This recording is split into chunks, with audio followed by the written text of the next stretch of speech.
To Shelter and Solidarity, a deep dive with artists and activists during this ongoing COVID pandemic. I'm one of your hosts this evening, Joe Ramsey, Zoom casting and live streaming with you here from Dorchester, Massachusetts on the south side of Boston, as we are now well into year 2 of this Shelter and Solidarity project.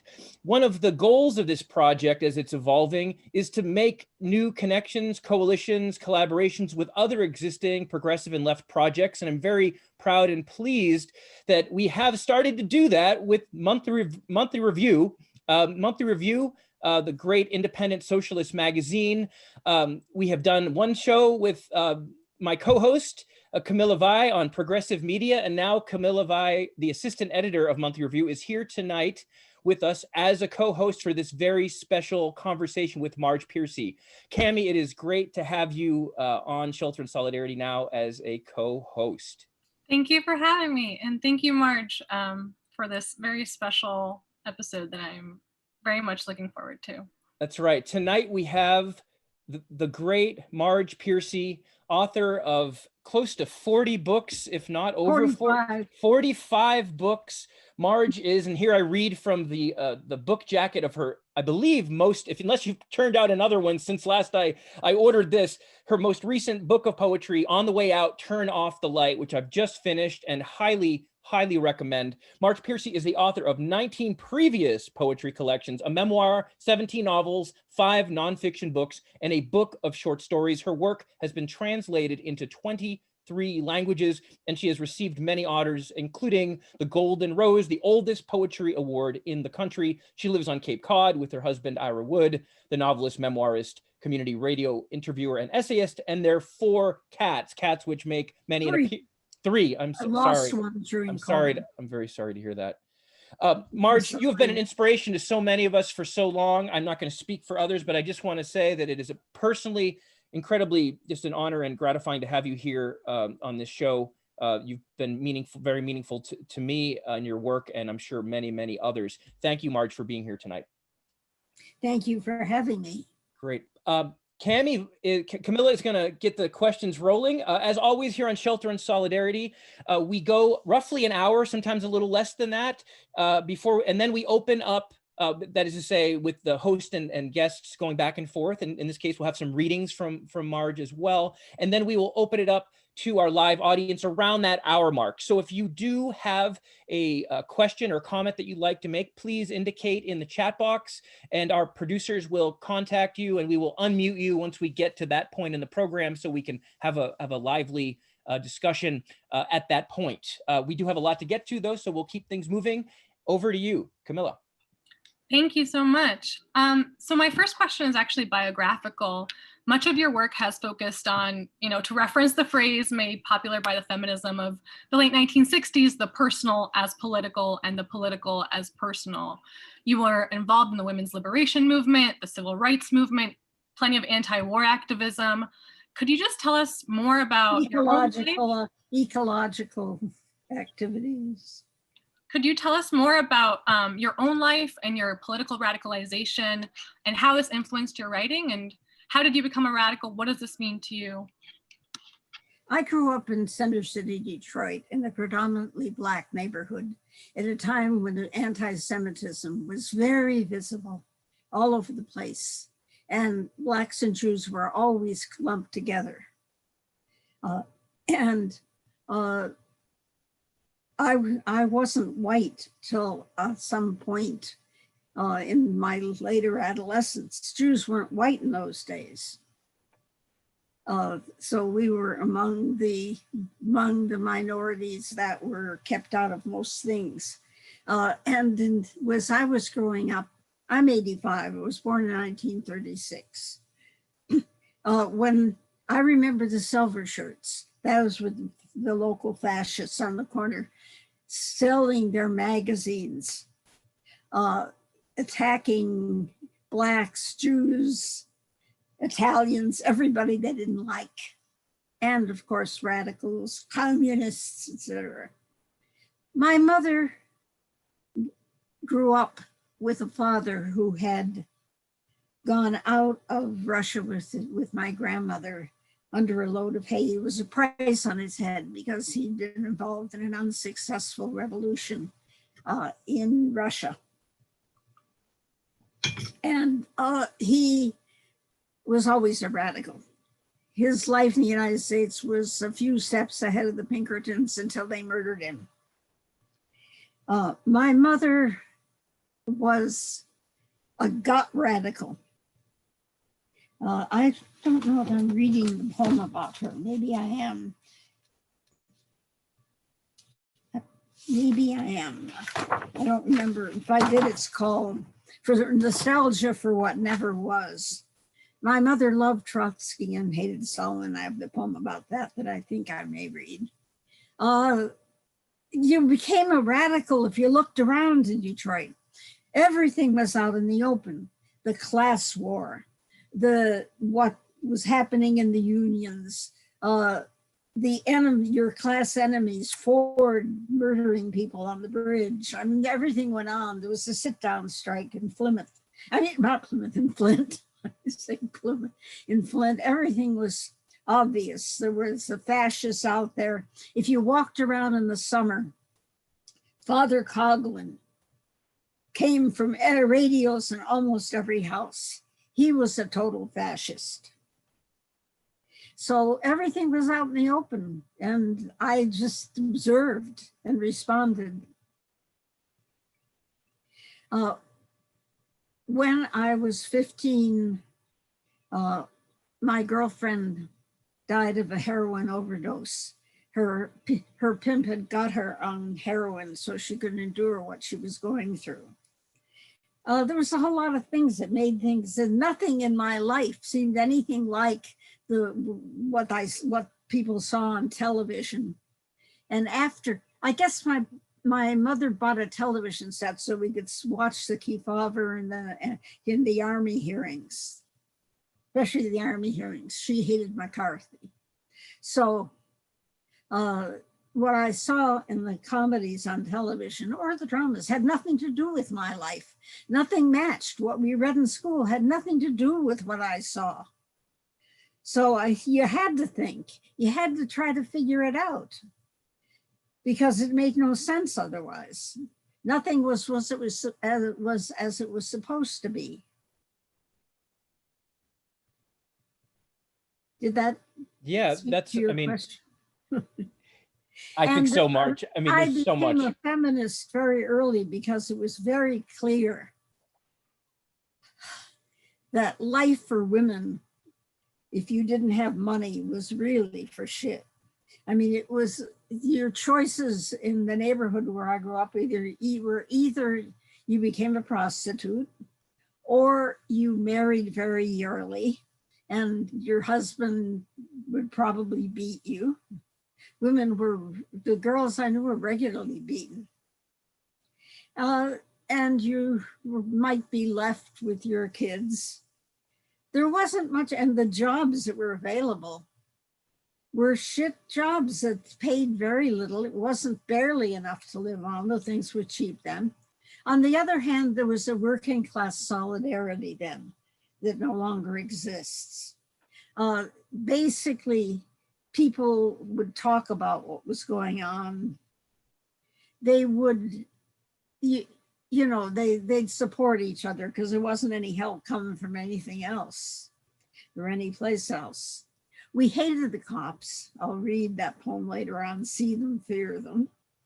We knew they were the enemy. They came into our neighborhood as an invading force. So how could I not? If you think that's what you saw.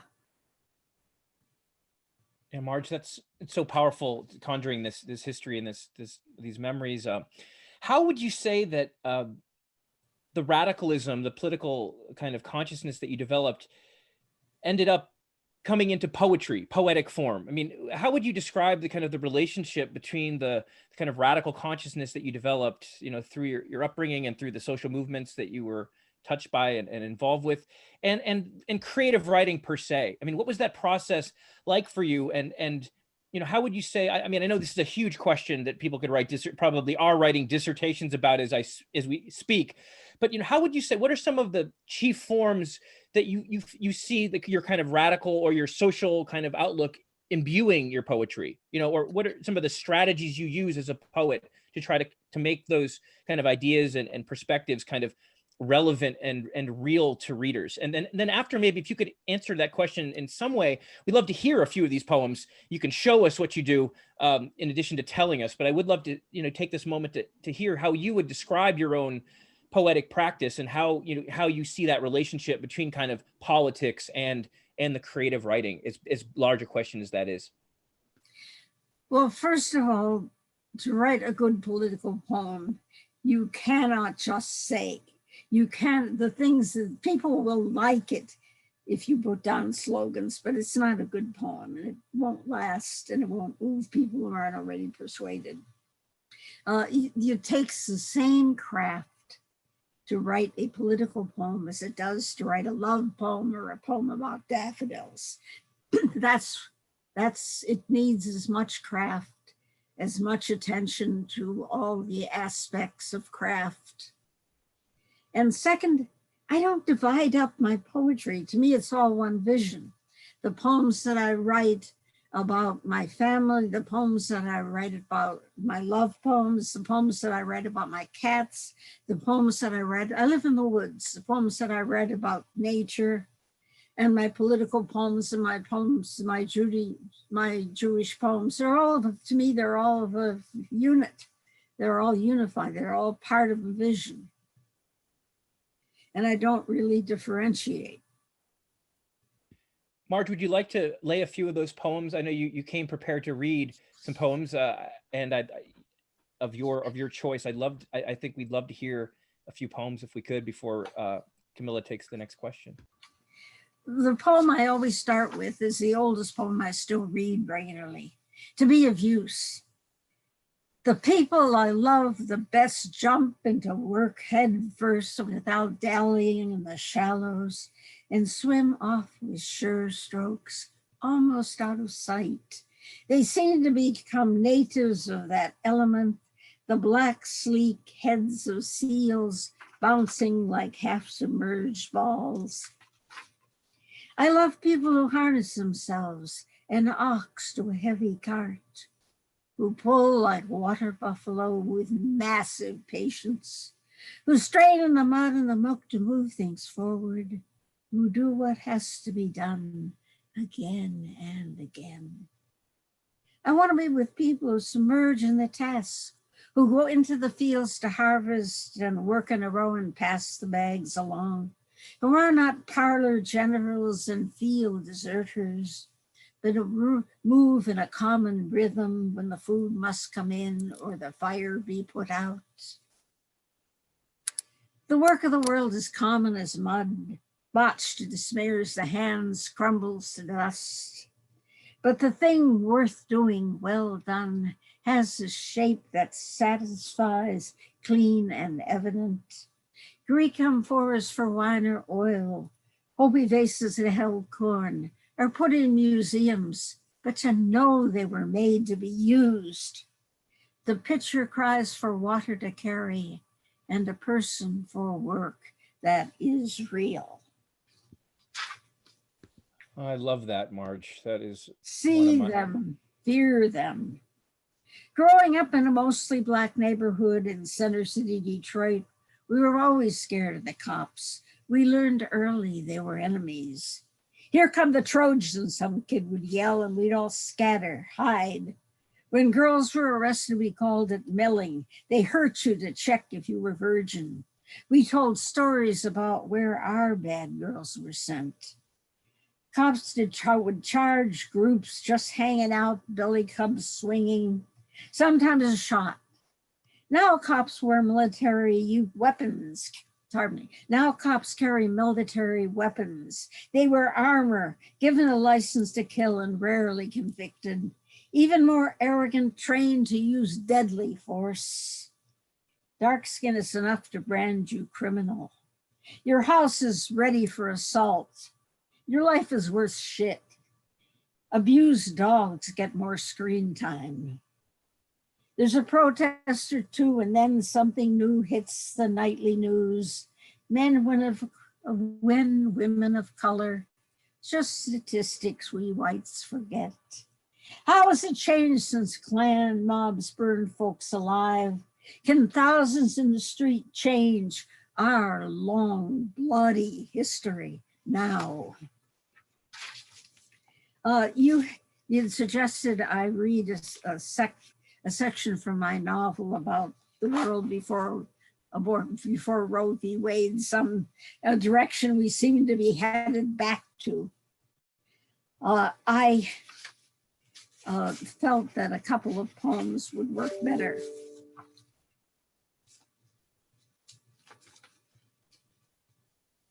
A Day in the Life. She's wakened at 4 a.m. Of course she does not pick up, but listens to the answering machine, to the male voice promising she will burn in hell. At 7, she opens her door. A dead cat is hammered to her porch, brown tabby hit by a car. She hugs her own Duke of Orange. She cannot let him out. She has her car locked in a neighbor's garage, safe from pipe bombs, but she must walk there. She drives to work, a circuitous route, never the same way twice. Outside the clinic, 3 men walk in circles with photos of 6-month fetuses. They surround her car. They are forbidden in the parking lot, but the police don't care. They bang on her hood. As she gets out, they bump and jostle her. One thrusts his sign into her face. She protects her eyes. Something hard strikes her back. Inside, she sighs, turns on the lights, the air conditioning, the coffee machine. The security system is always on. The funds for teenage contraception gone into metal detectors. She answers the phone. Is this where you kill babies? The second call, a woman is weeping. The day begins. A girl raped by her stepfather, a harried mother with too many children and diabetes, a terrified teenager who does not remember how it happened, a woman with an injunction against an abuser. All day she takes their calls. All day she checks them in, takes medical histories, holds hands, dries tears, hears secrets and lies and horrors, sues, continues. Every time a new patient walks in, a tinny voice whispers, is this the one carrying a handgun with an automatic weapon, with a knife? She sits exposed. She answers the phone. I'm going to cut your throat, you murderer. Have a nice day, she says. A bomb threat is called in. She has to empty the clinic. The police finally come. There is no bomb. The doctor tells her how they are stalking his daughter. Then she goes home to Duke, eats a late supper by the TV. Her mother calls. Her boyfriend comes over. She cries in his arms. He is, she can tell, getting tired of her tears. Next morning, she rises and day falls on her like a truckload of wet cement. This is a true story. This is what I know of virtue. This is what I know of goodness in our time. Whew. for two women shot to death in Brookline, Massachusetts.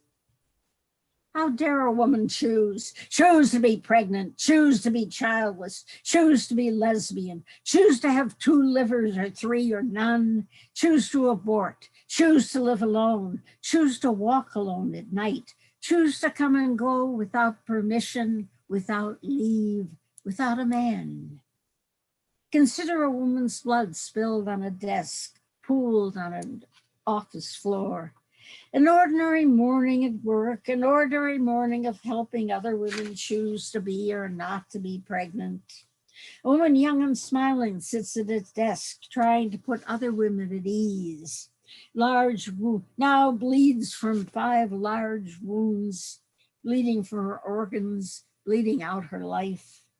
A young man is angry at women, women who say no, women who say maybe and mean no, women who won't, women who do and they shouldn't. If they're pregnant, they are bad because that proves they did it with someone. They did it and should die. A man gets angry with a woman who decides to leave him, who decides to walk off, who decides to walk, who decides. Women are not real to such men. They should behave as meat. Such men drag them into the woods and stab them, climb in their windows and rape them. Such men shoot them in kitchens. Such men strangle them in bed. Such men lie in wait and ambush them in parking lots. Such men walk into a clinic and kill the first women they see. In harm's way, meaning in the way of a man who's tasting his anger like a rare steak, a daily ordinary courage doing what has to be done every morning, every afternoon, doing it over and over because it is needed, put them in harm's way. 2 women dying because a man chose that they die. 2 women dying because they did their job helping other women survive. 2 women dead from the stupidity of an ex-altar boy who saw himself as a fetus, who pumped his sullen fury automatically into the woman in front of him twice and intended more. Stand up now and say, no more. Stand up now and say, we will not be ruled by crazies and killers, by shotguns and bombs and acid. We will not dwell in the caves of fear. We will make each other strong. We will make each other safe. There is no other monument for them. You want one more? I think we could handle one more, and then Camilla will take the next question. Okay. This was written right after the 2020, what am I saying? The election 4 years ago. Dirge for my country. My country, you are hurtling us into a dark morass. In that old war, I understand the Viet Cong better than I understood the Pentagon. Alienated at daily war in the streets and movement lofts against my government. Yet I've held hope at least sometimes that we were pushing hard enough to birth the dream of equality.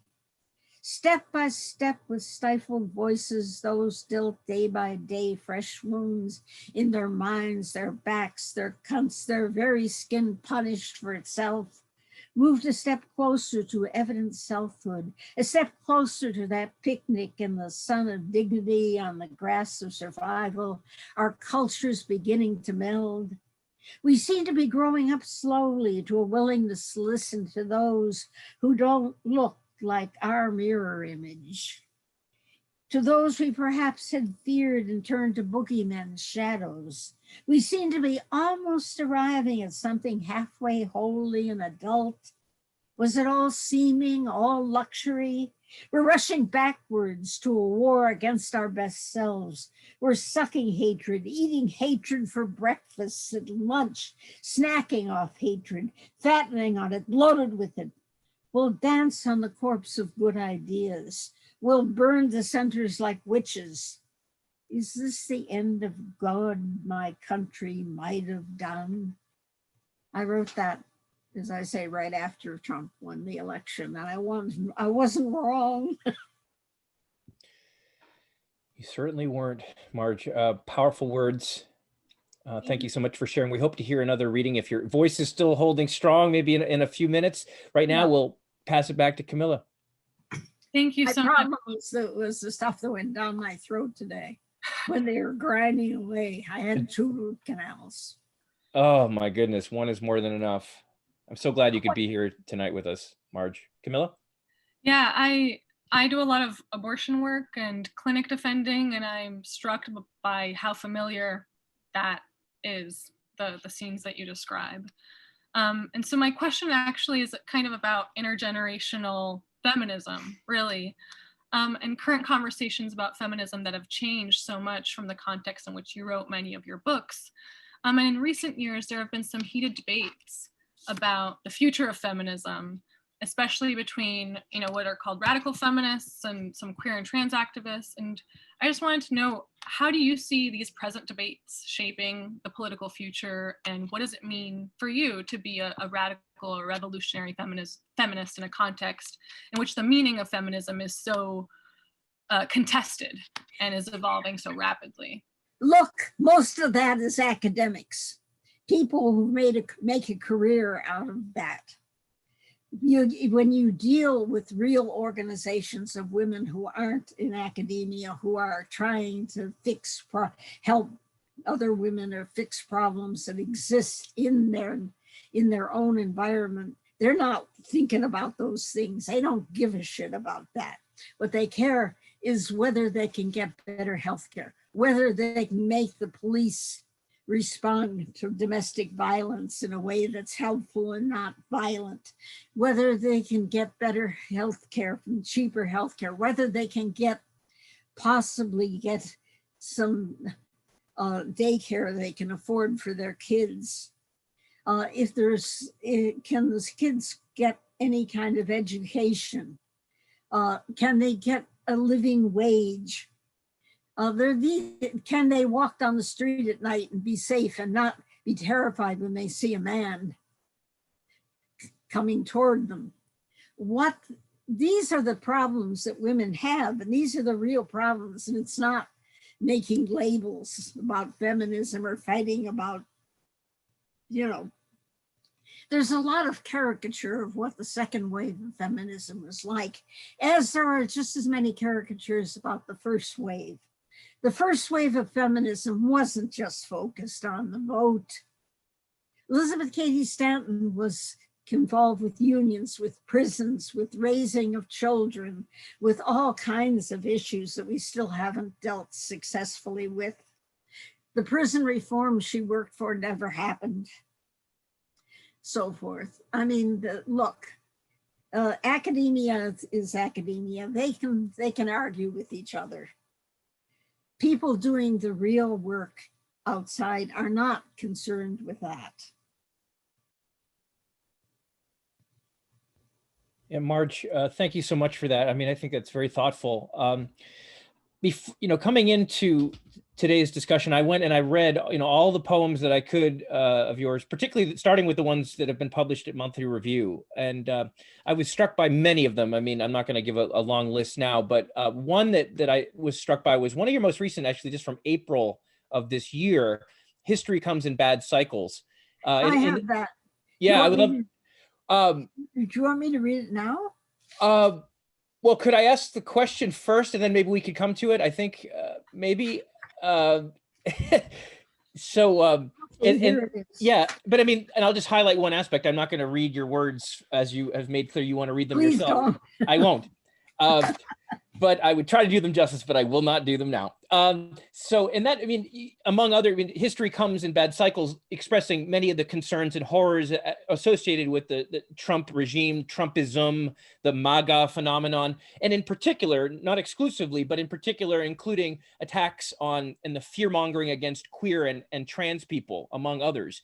At the same time, it was brought to my attention while we were organizing the show, concerns were voiced about a couple of public statements that you have signed on to, years ago, defending, radical feminism, gender critical feminism, and these have been, I'm sure you're aware, kind of criticized sharply. And I know you, to some degree, you spoke to this a moment ago, but I did want to give you a chance to kind of respond directly to, those who have characterized, those statements as, as transphobic or as otherwise problematic. I wanted to give you a chance, since these are things I was hearing while we were organizing the show, not our original plan, but I definitely wanted to give you a chance to speak to those concerns, which I think some folks seem to be, raising in good faith in communities that touch me, but I really wanted to hear your take on it, and give you a chance to speak to your understanding of not only those statements, but just the discourse around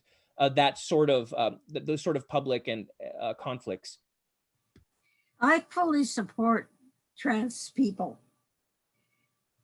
and any adolescent's right to decide who they are. But I do not like it when trans people attack feminists who are just dealing with gender.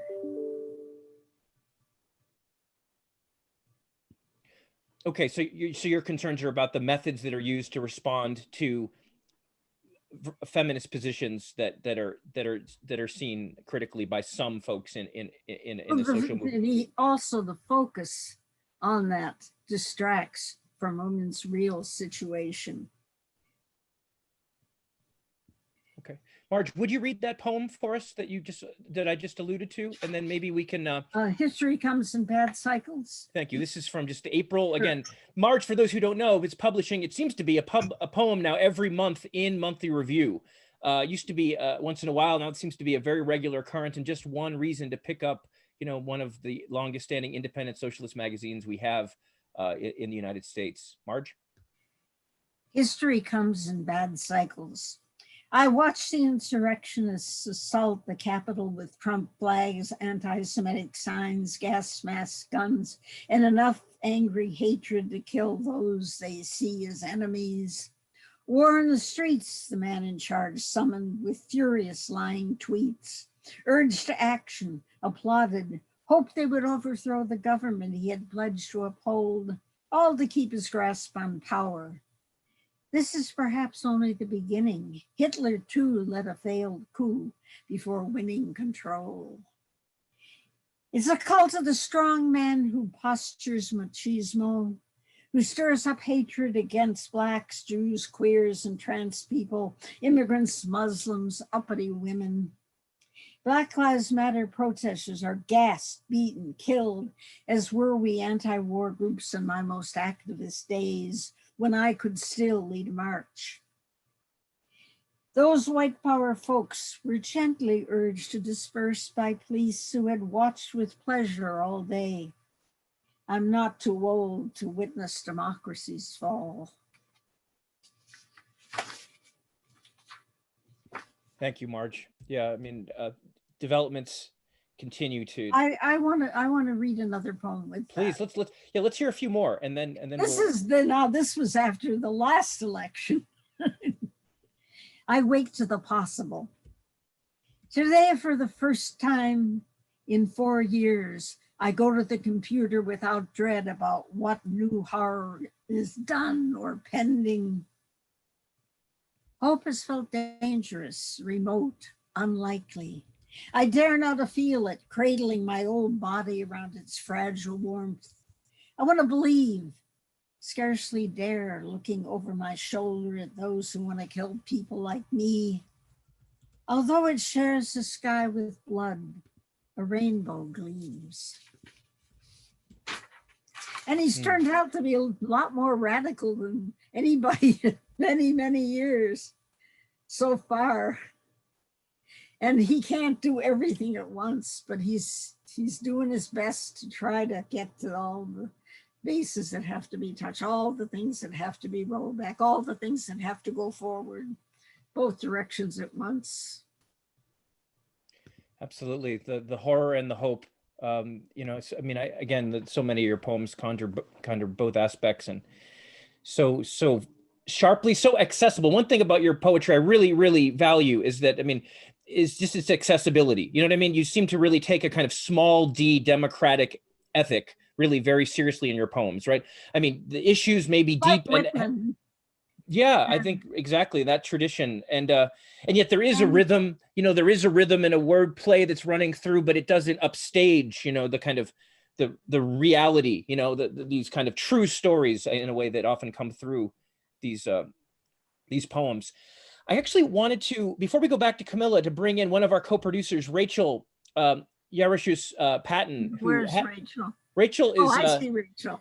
The way Zoom works, sometimes you can only see people when you can hear them. But Rachel actually has been, I think, has some comments on some of the work of yours she's been reading and wanted to relay a question before we go back to Camila. And then again, to the rest of you, we may get to you even by 7:45, 7:50. We'll be bringing you in. So if you have questions, comments, words that you'd like to share with Marge and with the rest of us, please do indicate that in the chat box, and we'll call on you and unmute you at that point. Rachel? Hi, Marge. Thank you so much for being here. So I was reading a poem for the first time, one of your most famous works, Barbie doll. And I thought it was really interesting how, even though it was very specific to the time in which he wrote it, it's also so relevant now. And I think it can be, I can see it's relevant even now among people who have different relationships to their gender. What poem are you talking about? Barbie doll. Oh, Barbie doll. Yeah, sorry if that didn't come out clearly. And I was just wondering, is there any difference between how you wanted your early work to be understood in that historical moment and what you want people to, especially younger readers reading for the first time, to get out of that work now? I'm not sure what you're asking. I know that that young people relate to that poem because body shaming is still prevalent. In fact, maybe it's even worse now.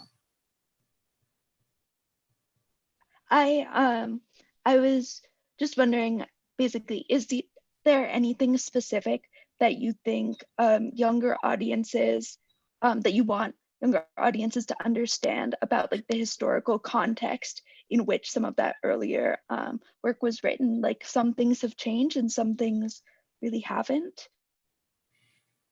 Look, a poem belongs to the reader once it's published. People take from the poem what they want, and they take very different things. People are always asking me if students were, every week students ask me, does she really die at the end?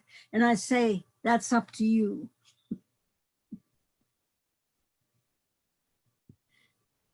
Very interesting. Yeah, the reader's role here. Crucial. Again, if you're producing work into the world, right, you put it in people's hands to use as a tool in some way that's up to them. Camila, I think you have the next question. Turn this up a little bit. Yeah, I think this touches on one of the last poems you read, I Wake to the Possible, which is there's so much to despair about in the current world, but I also wanted to hear what gives you hope. Well, the fact that Trump is out, though he's not gone, not nearly. And besides, I take a long view. I never forget my grandmother's choice was to continue eating, starving, facing pogroms. She had no choice at all. She had very little education. She came to the United States with my grandfather. They lived in poverty. She had 11 children. She had so few choices. My mother had to leave school halfway through the 10th grade in order to go to work as a chambermaid. Her choices were to continue working at low-paying jobs that she could get or marry. So she did that 3 times. Every time she married a working class guy, she thought things would be better. It never was. I decided I wanted to go to college. That was my choice. My parents were totally opposed to it. Nobody in our family had gone to college since my grandfather, who was trained as a doctor. And Oops, I lost my train of thought. Basically, I lost my train of thought. What was I answering? Hope. Oh, so going to college, I had many more possibilities. And women now, as long as Roe v. Wade holds, have possibilities I didn't have. When I got pregnant at 18, I had to abort myself and I almost died. I almost bled to death. So they have even more possibilities. There are more jobs open. So I just take a long view. When I look back to my great-grandparents' life, my great-grandfather died in a ditch, machine gunned, with all of his congregants lying on top of each other. I have to take a long view. I've partly learned that from the Vietnamese that I met, the people in the Liberation Army and so forth. They take a long view. I learned to take a long view, which doesn't mean I don't get upset. Oh, Trump, I may have developed an ulcer. My stomach would get so upset. It's better now.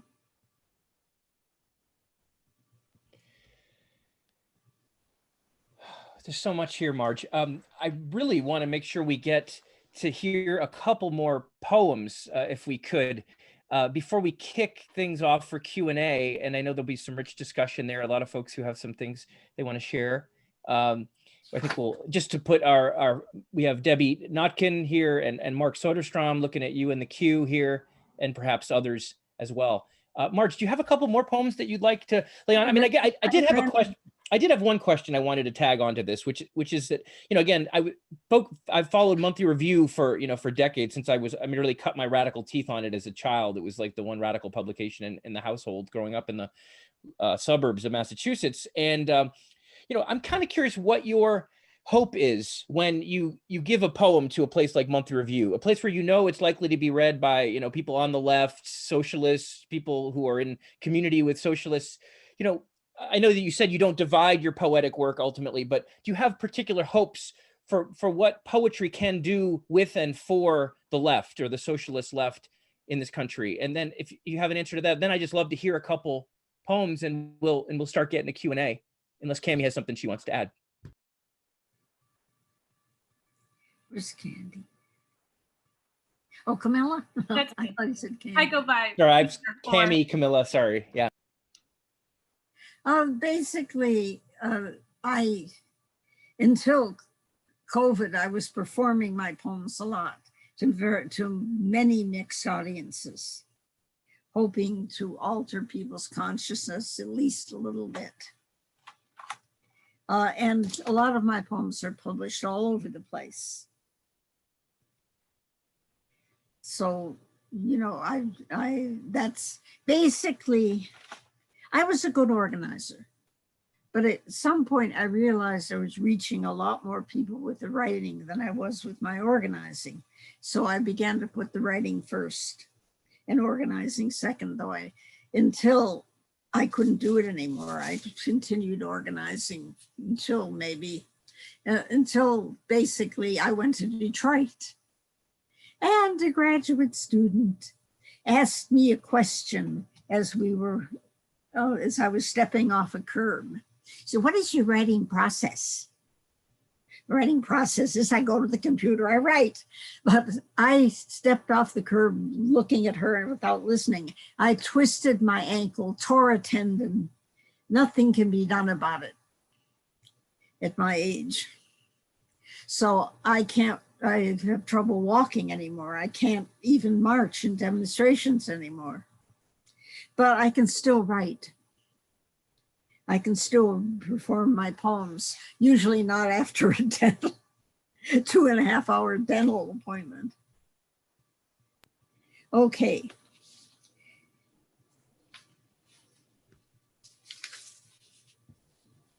Do you have a couple that you'd like to lay on us? Your voice seems to be holding up strong. We really appreciate, for those joining late, Marge actually had more than a 2-hour dental appointment before this, but has still kept her commitment to us, which again is an act of solidarity itself. Marge?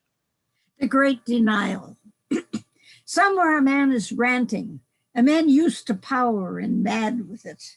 He's the one he loves, so how can others resist, deny, fail to carry out his sacred wishes? Somewhere a man is denouncing the world that is, because it doesn't reflect him, doesn't serve him any longer. He is at his most dangerous as the power he wielded slips away and winds of change like lifting smog. The man is furious with everyone, including his cohorts. They didn't do enough for him. They are useless scarecrows now. We want him gone, but he isn't. What more damage will he manage in the storm of death in which he imprisoned us? And then here's a poem for all people who are politically active. Report of the 14th Subcommittee on Convening a Discussion Group. This is how things begin to tilt and to change, how coalitions are knit from strands of hair, of barbed wire twine, knitting wool and gut, how people ease into action, arguing each inch. But the tedium of it, it's watching granite erode. Let us meet to debate meeting, the day, the time, the length. Let us discuss whether we will sit or stand or hang from the ceiling or take it lying down. Let us argue about the chair and the table and the chairperson and the motion to table the chair. In the room, fog gathers under the ceiling and thickens every brain. Let us form committees, spawning subcommittees, all laying little moldy eggs of reports. Under the gray fluorescent sun, they will crack to hatch scuttling lizards of more committees. The Pliocene gathers momentum and fades.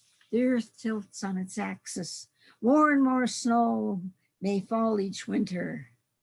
A new ice age is pressing the glaciers onward over the floor. We watch the wall of ice advance. We're evolving into mollusks, barnacles clinging to wood and plastic, metal and smoke, while the stale and flotsam-laden tide of rhetoric inches up the shingles and dawdles back. This is true virtue, to sit here and stay awake, to listen, to argue, to wade on through the muck, wrestling to some momentary small agreement, like a pinhead pearl prize from a dragon oyster. I believe in democracies. I believe there's blood in my veins, but in me lurks a tyrant with a double-bladed axe who longs to swing it wide and shining, who longs to stand and shriek, "You shall do as I say, pig bastards. No more committees, but only picnics and orgies and dances. I have spoken, so be it forevermore." If you've never felt like that, you haven't been in enough meetings. Marge, could you please repeat the title of the poem on the committees? I loved it so much. Let me see, I tossed them on the floor afterwards. Oh, report on the 14th Subcommittee on Convening a Discussion Group. Great title, great title. Okay, just 1 minute. I find one. Illegal with only hope. The mother imagines a few more steps, another push across the minefield, just one more night hiding in rank bushes. She can carry her child across the border into some kind of safety. Anything better than what she flees, hauling her child through the fields of hell. She has a wound on her leg, untended, unbandaged, bleeding now and then when weeds, branches brush it. She has a deep wound inside. The wan face of her older child is a life drained from it with blood from the blast that tore his flesh apart. The dusty body of her husband fallen into a ditch, the ditch where she huddled, holding tight the still living child who is all she can imagine of any future. So she slogs onward toward that invisible border where mothers can keep their children safe, perhaps, in a world on fire. And I'll read the last one at this point, though I have a bunch more. This is called U period S period, which is both US and us. We force children to go to school. Schools are shooting galleries. We force children to experience death. Don't go to a concert, you might die. Don't go to the mall, you might die. Don't go to pray, you might die. Don't go to the movies, you might die. And above all, don't go to college, you might die. Every bullet sprayed is money for some corporation. Every child who dies is profit for the NRA. Every murder brings contributions to senators, congressmen, governors, and a president who couldn't care less. That was written under Trump. How much do any of us care if the child bleeding out is not ours? We live in a gun-happy country. Some grow richer. Some never come home. Some never grow up.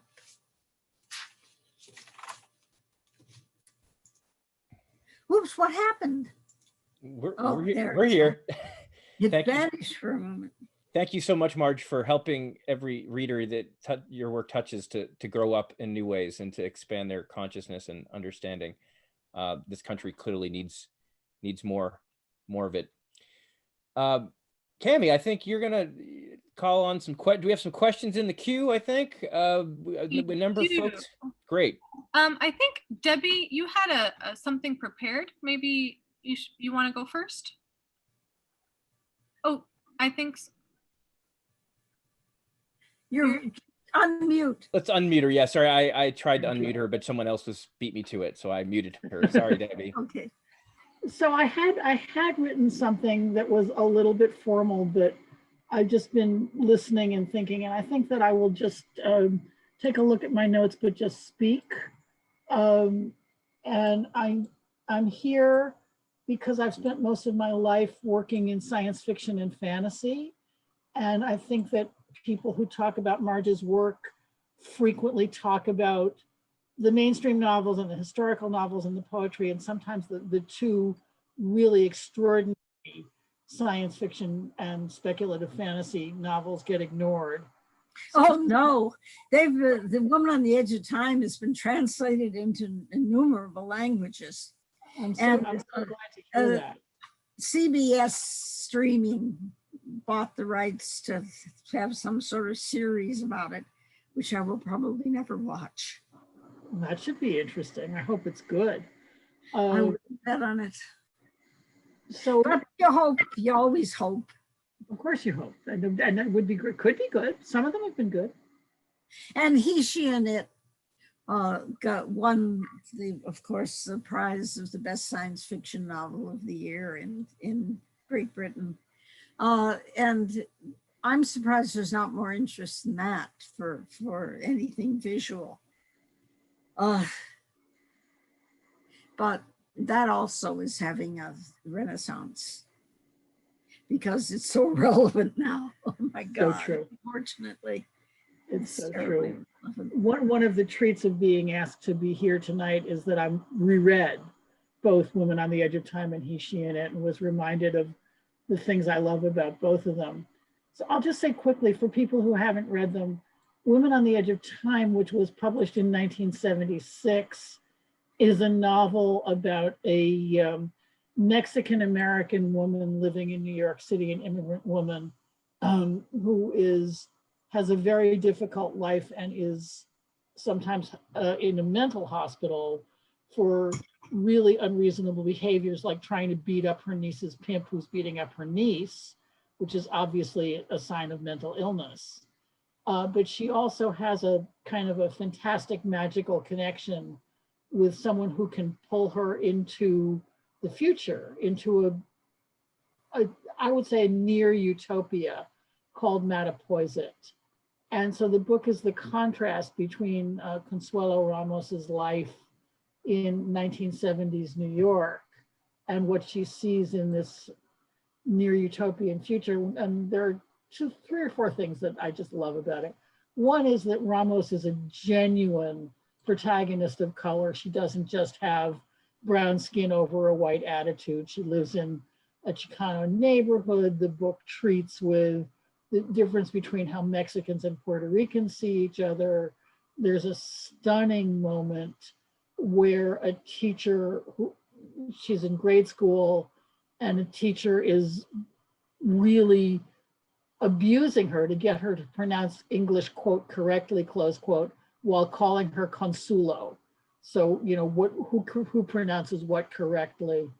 The way that mental illness and mental illness patients are treated is very strong. And the way that the future is treated is very strong. And one of the things I love about the book is that when Ramos is brought to this utopian community, she doesn't like it. She doesn't trust it. She thinks the kids are abandoned rather than being independent. She thinks that the love relationships are trivial rather than the way the people who live there see them as free. She doesn't like the way they deal with death. And she is especially grossed out and disgusted by the fact that their fetuses grow externally in mechanical breeding centers. And that's something, of course, many feminists have called for and some have demanded. But this woman from 1976 basically starts out thinking it's gross and disgusting, which I really appreciate the way that it's not just, oh, it's utopia, here we are, it's wonderful here, but the book treats with the complexities of how what we expect can be different from what we long for, I guess I would say. And then Marge was just saying something about He, She, and It. He, She, and It is a 1992 book that is a take on both the traditional Golem stories and also Frankenstein. Unlike the utopian future of Women on the Edge of Time, this is a dystopian future. Sunlight is toxic radiation. Humans with any privilege at all live in domes that protects them from the sun and only go outside in protective suits. The people who can't get into domes live in a megalopolis called the Glop, which is a horrifying, dangerous place. The kind of place that people with no... It's also the place where hope and change can arise. Yes. Yes, very, very much true. And not that I would ever argue with the author of the book. It's a book where the main protagonists are Jewish, which is not something you see very often in fiction or science fiction. And the thing that mattered the most to me about He, She, and It when I read it first was that it was the first thing I had ever read that advised women to center their lives on work and make their romantic relationships secondary to work. And it's something I've quoted a million times in the intervening years. It's a really important way of thinking about women's lives. And I think that's really what I have to say, except read both books. They'll make you think and they'll make you happy. Thanks, Debbie. So I'm gonna call on, we have 2 questions from the audience here with us now. And then maybe I'll give some time for Marge to come in, and then I'll read some things we got over Facebook. So the first question is from Mark, and then it's going to be Eleanor. Oh, thank you so much. It's a real honor and privilege to be here in conversation this evening. And we've been talking a great deal about your poetry. I'm so glad that Debbie brought up the science fiction novels, because I'm a science fiction and speculative fiction reader. And both those novels, He, She, and It, and Women on the Edge of Time, were very important to me and to my politics. And I'm curious particularly about your thoughts on Woman on the Edge of Time. Before COVID, I was at a meeting and I talked about Women on the Edge of Time, and 2 people had just read it. I invited friends to come to this meeting this evening, and one wrote back and said, I just read Women on the Edge of Time. I took a women's studies class this winter, and Women on the Edge of Time was assigned. And so often science fiction and even political fiction are really ephemeral. They don't last for 50 years. And I'm wondering if you have thoughts about what is it about Woman on the Edge of Time that has really kept it as part of a vital conversation and continuing it's continuing in its political importance and significance to people.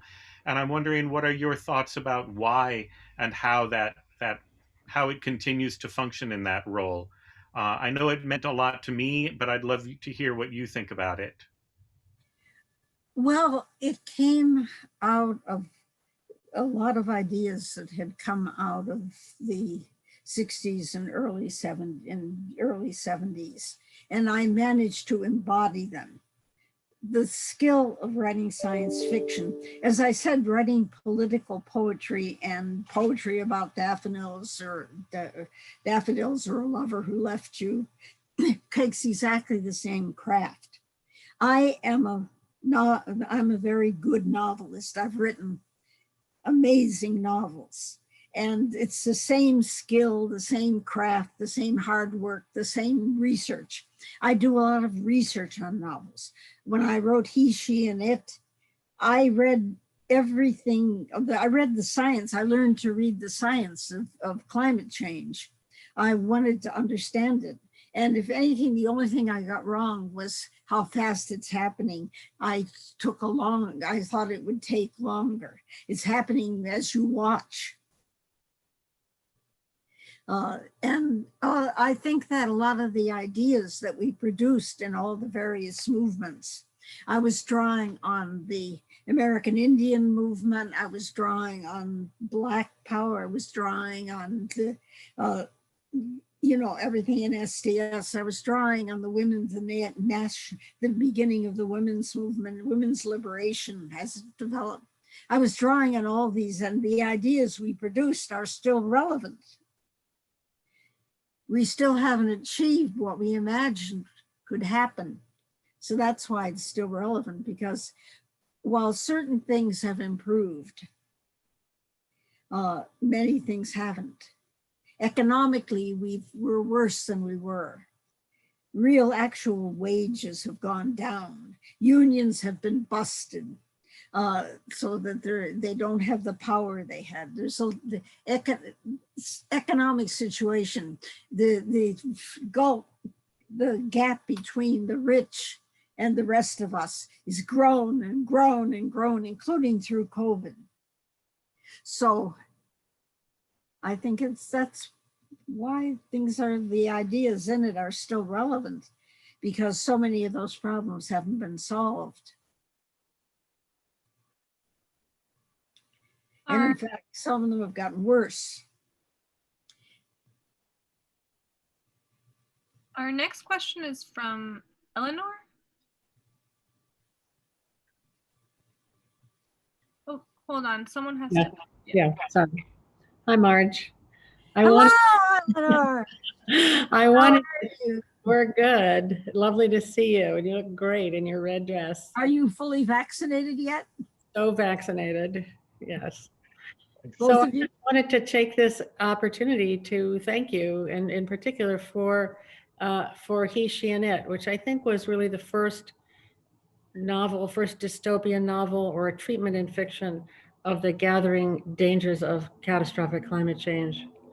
And I think and the power of corporations, and corporations being far more important than government in controlling the world. And I hadn't seen that. It's a really prescient book, and like so many great books, I think the artists do us the favor of seeing the future and seeing the present as it really is, and the fundamentals of it, and laying it bare. And that's a tremendous gift. And I'm so happy that you're published regularly in Monthly Review, and we can read you every month, and so can many, many other people. So thank you for all of that over all these years. It's great to see you. Eleanor and Jeff and I go back decades and decades and decades into the anti-war movement. That's so great. It's great to have this Shelter in Solidarity space. Again, we're here, 2 Thursdays every month. And it's really great to have people actually connecting and reconnecting and through the space because we do aspire for it to be to serve people and help people connect in that way. We have another question coming up from Michael. Michael, are you there? And then I think we're going to hear some of the questions we've got from Facebook and the chat box and some others. And then I'm going to share a little anecdote in a moment to honor Marge as well. Michael, you're up. Yeah, sorry about that. I didn't realize I wasn't unmuted yet. I'm curious about the land between Egypt and Syria and the state of feminism in there, and how the In where? I'm trying to. The land between Egypt and Syria. I don't know anything about the Middle East. I've never been there. Okay. Well, the question's basically feminism in the Middle East. So. I'm afraid you have to ask a woman from the Middle East. Fair enough. Okay. And I think it varies enormously from country to country. The only one I know much about are the Kurds, because I've been in contact with some of the feminist women there, and a very strong feminism among the Kurds. Them I know about because they contact me, and I've sent them things they want. Thank you, Michael, for that, and thank you, Marge. I wanted to, speaking of internationalism and feminism in your work, I wanted to share one little anecdote before we bring in the Facebook questions. Cami can maybe relay them. I first heard of you, Marge, in 2003 when I was a graduate student at Tufts University and was one of the organizers of TCOWI, the Tufts Coalition Opposed to War in Iraq, which was going pretty strong for a few years. We actually had, I know, another old comrade of yours, Howard Zinn, as well as Noam Chomsky, to come and give speeches and try to build the mass movement before that war started, and then in opposition to it after I shouldn't say started, of course, the United States had been bombing Iraq for decades prior to the formal invasion. But my then graduate director, Modamita Roy, who wanted to be here with us tonight, got up at our Iraq War moratorium, where we got hundreds of people on campus to not go to class and instead converge in various spaces for panels, discussions, protests, and then a kind of readings and testimonials in Goddard Chapel at the top of that hill that Tufts University sits upon. And she read The Low Road. Modamita read The Low Road to us, to a packed Goddard Hall. And I just remember being so profoundly moved by that poem. And again, the way it kind of links a kind of state of despair, the despair and hopelessness of isolation, but with that utopian promise of collectivity, right? And that an army of our sort of people, once assembled, could meet an army. And then in addition to that, the promise of that army wasn't just some abstraction, but it literally starts with one person at a time, right? And building relationships and connections, and ultimately a kind of a different kind of collectivity that way. And I just wanted to say that, on this show. I think I said it before the show, before we started recording. It just was such a profoundly moving moment for me. I mean, the very fact that your work can be used is literally work that can be used and put to use in the actual concrete context of social movement building is, I think, a great tribute to your work and its style as well as its content.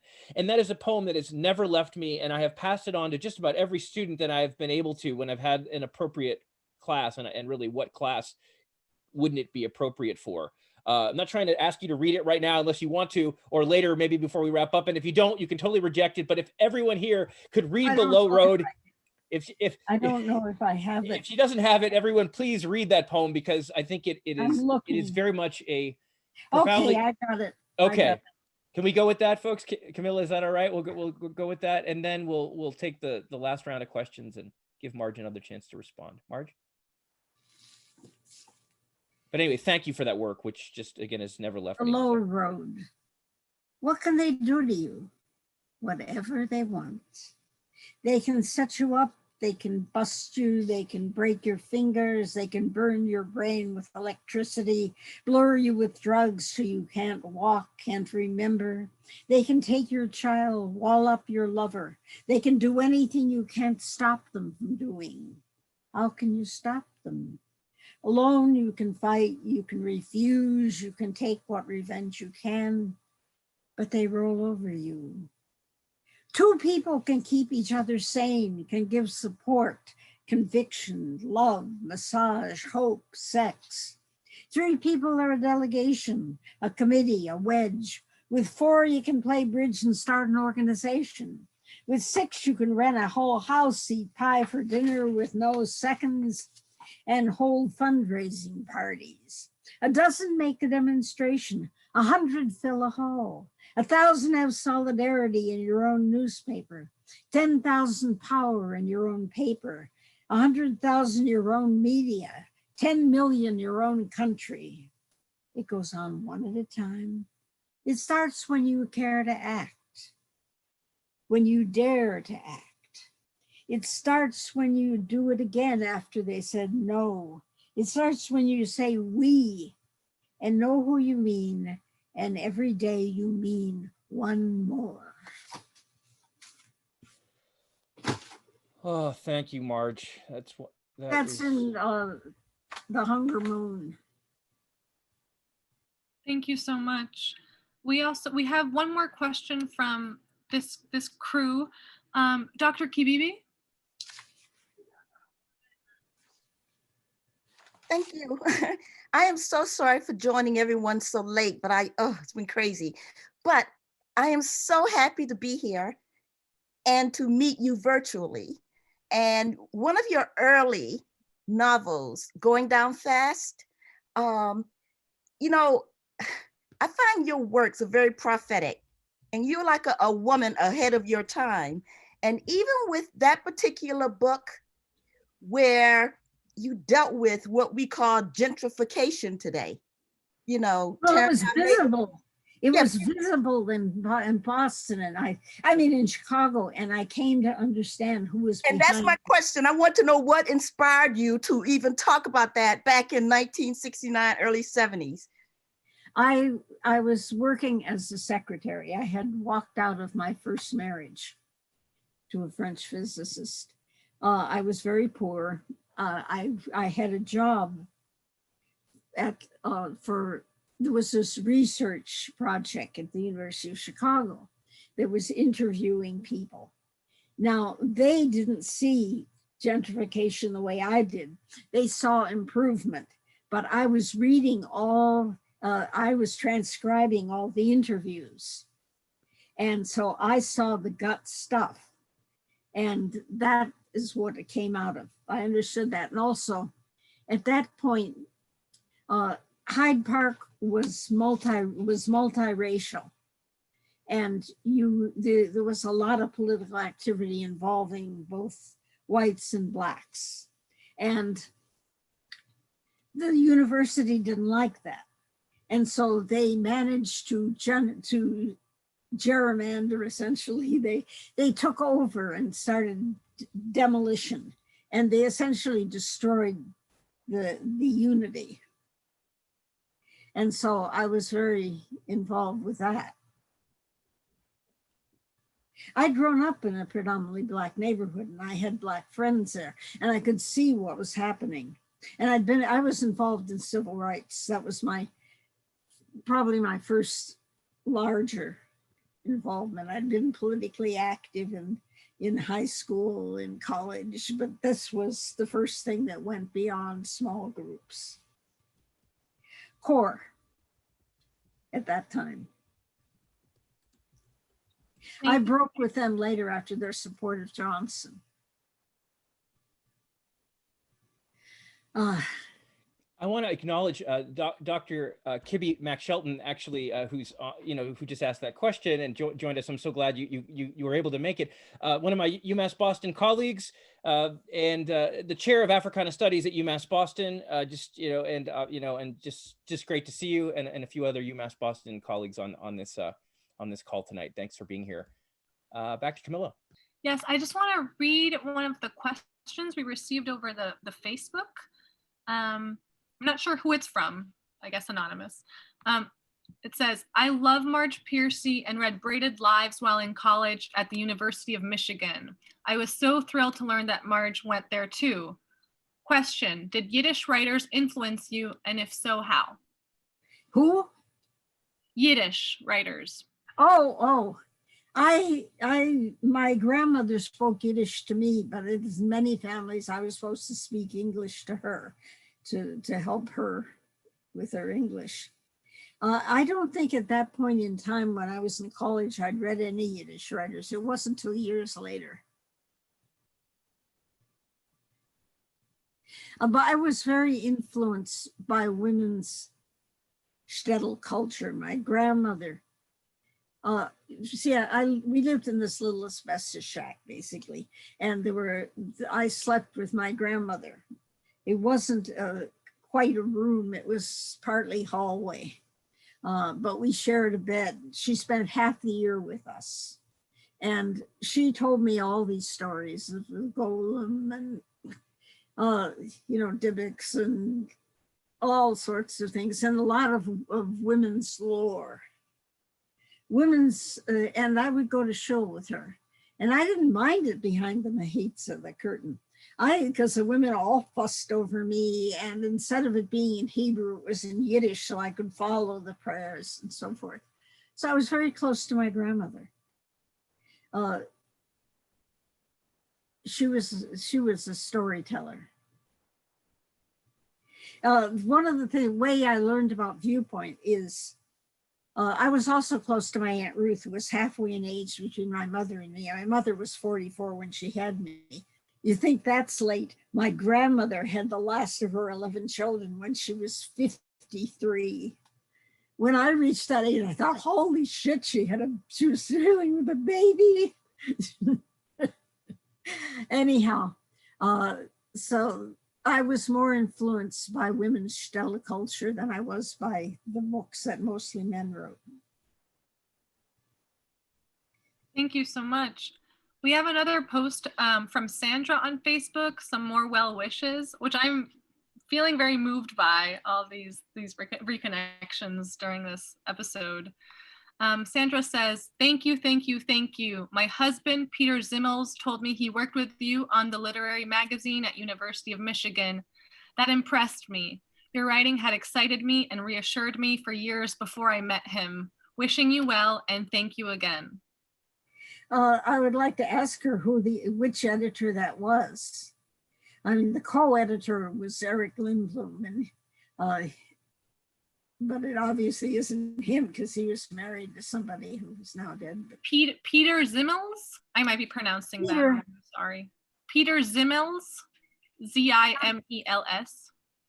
Oh, it sounds slightly familiar. I don't think it was somebody I knew well, but I think I knew who he was. Yeah, we have another question just came in, actually took the words out of my mouth. What are you, I mean, a lot of times people, I think, put writers on a kind of pedestal as if, they just write, but they don't read. It's clear that you do research. I'm curious, Marge, I mean, this is actually a question comes from Y Pat here in the chat box. What are you reading now?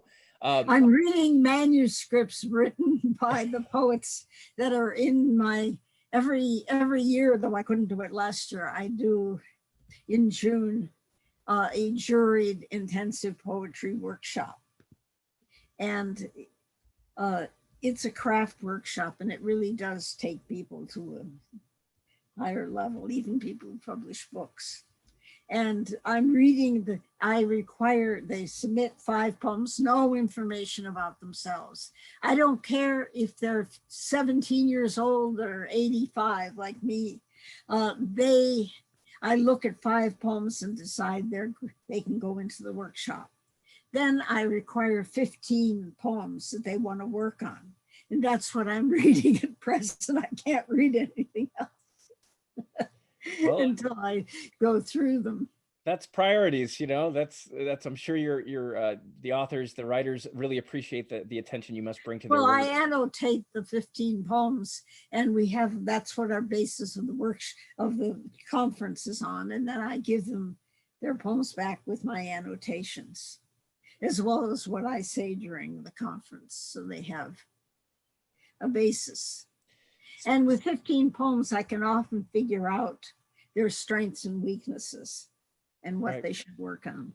All right, seems like a good sample. Speaking of poets, poet comrades, here we have a friend of the show, Raymond Nat Turner is with us. Raymond, for many of you who've been following Shelter in Solidarity, has been a regular presence in many of our arts and resistance shows. He's an author, frequently published at Black Agenda Report and Dissident Voice. And he's here with, he's been listening tonight, and he has some words to share. He's blank. He's Raymond, blank. He's yeah, I don't know if he has his camera working, but hopefully his audio's there. Raymond, are you there? Yeah, am I audible? Oh yeah, we hear you loud and clear. But Okay. I'd like to see you. You will, that will happen once I come out of the witness protection program. I guarantee it. Like, come into your house. Anyway, Ms. Piercy, it's a real pleasure to finally see you and meet you virtually. I must say that for 10 years, I shelved a lot of your books, and also Sue Grafton's books. A is for alibi, B is for burglary, and that kind of thing. And so I can say that I have a new super shero tonight. I found you, and if you can recommend one of your books to jump into, one of your poetry books to jump into, that would be great. And why don't you read either The Hunger Moon, which is a selected poems, or the newest one, On the Way Out, Turn Off the Light. Okay. Turn off on the way out. Turn off the light. Okay, thank you much. Great. Camila, do we have anything else that's come in our textual media here, supplementing? We have a question from Nicole from Chicago. Nicole asks, I wonder what Marge Piercy thinks working class and poor women in the US can do to make art or write, given the declining economic conditions, and who is impacted the most and the realities of their lives. In short, what might inspire and help working class and poor women who want to make art but are seriously constrained because of economics, when still so many women cannot have a room of their own because they work 3 jobs and are paid and unpaid, etc. It's sort of impossible. It's the same reason why a lot of women can't be politically active, because the economy has forced them down into subsistence, if they even get that. As I said earlier, the real wages have diminished and prices have constantly gone up. You just went a little dark. There, that's better. We couldn't see you for a minute, and you're so pretty. Why do I have to look at you? What I think is that it's sort of impossible. How can you possibly find the time if you're working 3 jobs? How can you find the time to do anything? All the things, eat healthy. Where are you supposed to eat healthy when in many neighborhoods there are no place you can get fresh food? You might have to walk, or if you have a car, drive, a mile to get to a supermarket. How are you supposed to stay healthy? There's no time to exercise. If you have children, you have no time at all for anything. There's no daycare that's affordable. Things have gotten much worse. As we get less money, things get much worse.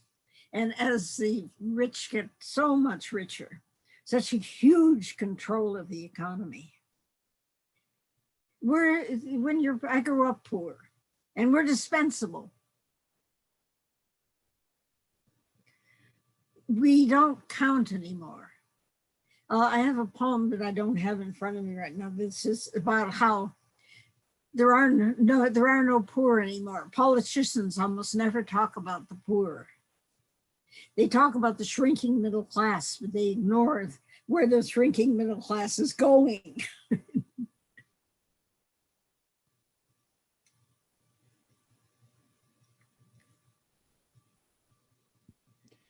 Yeah, I mean, that's powerful reality here, right? I mean, it's art. It's not all problems will art solve, right? I mean, even as art has its place here, and I think it's a very grounding reminder of the context that so many people are facing, including people who can't be on a program like this right now because they have to work that second or third shift, or they don't have internet access or a device to access this Zoomcast. All the stuff with kids at home, just trying to learn remotely. An awful lot of them don't have a decent way of seeing what they're supposed to be studying. I mean, there's like this assumption everybody has a computer. I mean, when the library shut down in Wellfleet, a lot of elderly people lost their access to the internet because they went to the library. We had a whole row of computers and they were always occupied. That's how people got their email. A lot of older people as well as younger people are poor, and they can't afford a computer. They can't afford internet. They can't afford having a car. The novel that in New York is not interested in, that I'm about to start trying small presses on, The House at Hope's End, is a lot about elderly abuse. I volunteered at the senior center for 12 years, and I know a lot about old age poverty in places like this where the poor are invisible because some are people who have a lot of money, build huge houses and think that that's the town. Our food pantry is very heavily used.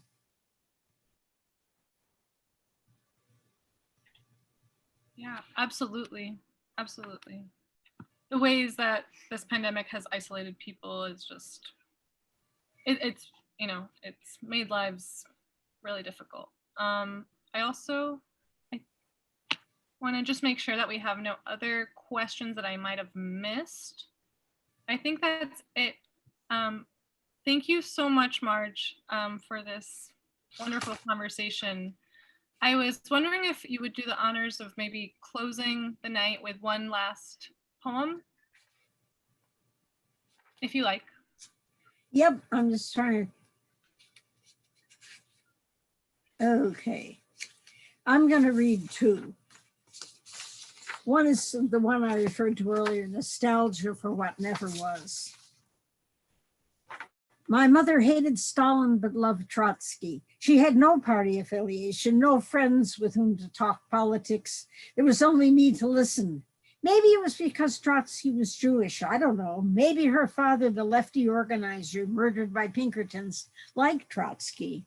All gone in the fog of unknowing, yet to this day I can sing the International. I have nostalgia for old left songs. I can remember when revolutions seemed possible, before Reagan taught working people to hate the poor, before Clinton gave the party to Wall Street, before the right got power and gerrymandered, suppressed people of color to keep control. In this time, socialist is an insult, and official murderers thrive. And then the last poem I'll read is Call to Action. It's only a short life between a pale dawn and a garish sunset. It's only a short life. Why not use it? What we ignore comes back to bite us in the ass. What we fail to do rots, breeding maggots. We are covered in lies, so it's hard to see, hard to breathe deeply. We say, why were we chosen to struggle when the task is rock heavy? Turn the TV to a cartoon, go out for fast food, bar the door, sleep tight. The assaults in the street aren't aimed at you yet. Why bother to be bothered? We were born in bad times when murder is patriotic, hatred a golden banner. What can we do? Something's more than nothing. Pick up a rock, a mic, your cell, a painted sign. It's only a short life. Why not use it? Thank you, Marge. The silent applause on the other side of muted Zoom screens is visible I'm posting a heart for those who, I don't know if you can see that at home, those watching this later. Marge, that is just a powerful poem, and I just can't think of a better chosen words to wrap up this episode of Shelter in Solidarity. You've helped us put this 90 minutes, I think, to very good use tonight. And that word was the first poem and the last poem that you read, both feature that concept. It's so crucial. Thank you for being here. Camila, thank you for being a co-host on Shelter in Solidarity. Take a bow. No, I mean, I don't know. We can only hear you, only see you when we hear you, I think. So say something. Anyway, I want to, again, thank all the folks that make Shelter in Solidarity possible. The show would not be possible without the SNS production team. That includes not only myself, but Linda Liu, Kira Mudliar, Seren Mudliar, Rachel Yarish's, Patten, Tim Sheard, and Mark Soderstrom. We generally hold 2 Thursday evening shows per month, and you can find all of our past episodes as well as some of our upcoming episodes at shelterandsolidarity.org. That's shelterandsolidarity.org. Also on our YouTube channel, Shelter in Solidarity, which we do implore you to follow, like, and share the content here on Facebook. Our Facebook page, Shelter in Solidarity as well. We have some exciting shows coming up. One of them set, and we're setting our June plan as we speak. Thursday, May 20th, another Thursday night, Thursday, May 20th, we will have a show entitled Invisible No Longer, Confronting Anti-Asian Racism and Building Community Response, featuring guests Michael Liu, another UMass Boston figure, and Kent Wong joining us from the West Coast. That'll be co-hosted by SNS co-producer Linda Liu and Alice Liu, no relation, but another an activist with plenty to say on this topic. Finally, I'd like to thank our co-sponsors, the Community Church of Boston, a free community for the study and practice of universal religion, Encuentro Cinco, affectionately known as E5, a movement-building project in downtown Boston. Hardball Press, a leading publisher of labor and social justice stories for adults and children. You can find them at hardballpress.com. That's hardballpress.com. Also, the Liberty Tree Foundation, an organization serving the democracy movement and the democratic revolution. And last but not least of our co-sponsors, Socialism and Democracy, a scholarly journal that brings together the worlds of scholarship and activism, theory and practice to examine in depth the core issues and popular movements of our time. You can find some of our content at sdonline.org. That's Socialism and Democracy. Several of our producers are very involved in that publication, and we hope you will be too. And also here on Shelter in Solidarity, we hope you will join us. Your voices are crucial to our ongoing conversation, and I want to thank everyone for being here and wish you a very good night.